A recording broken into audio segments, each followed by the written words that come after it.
ឈានចូលដល់ទឹកទី3បង្គោលក្រហមទេសជីវ៉ាបង្គោលខៀវយ៉នវិចិត្រ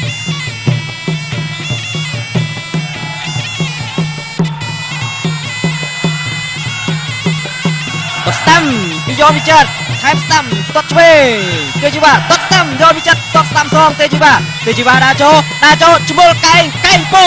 របស់ទេសជីវ៉ាហើយក៏យ៉នវិចិត្រដោះខ្លួនលោកសឹងសារិទ្ធចាប់បំបែក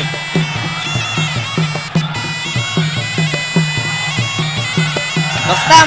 យ៉នវិចិត្របច្ឆោតចលោឆ្វេងហើយក៏តត់ស្តាំចេញពីជើងរបស់ទេសជីវ៉ាថែមស្តាំតត់ឆ្វេង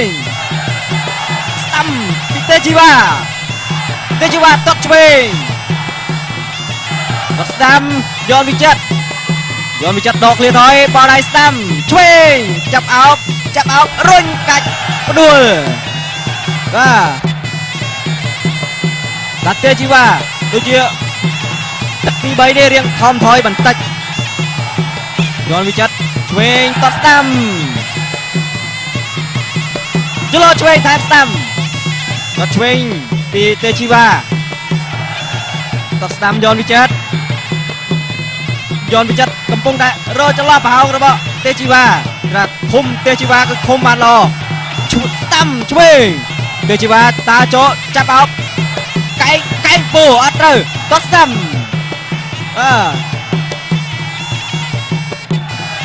វាយដងខ្លួនយ៉នវិចិត្រស្តាំយ៉នវិចិត្រទេសជីវ៉ាដាក់ចូលយ៉នវិចិត្រដូចជារៀងថមថយកម្លាំងច្រើនកែងពូអូយកែងពូបាទលោកកញ្ញាដែលហាមប្រាប់ថាហាមពូកែងពីលើប្រកួតជាបន្តអត់អីទេអត់មានការដកកំទួអីទេ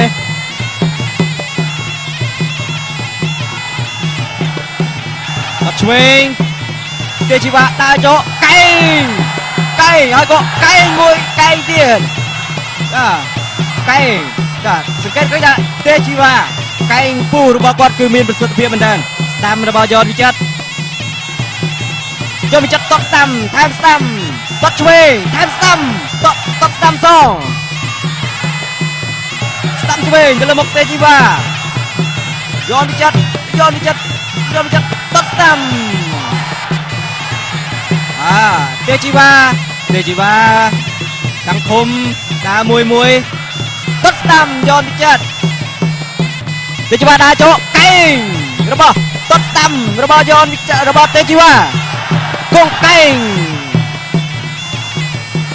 អូយលោកកញ្ញាកដាលពមៀនសាជាថ្មីមានរដាប្រកួតខលកម្មវិការហើយក៏ចាប់ទឹកទី3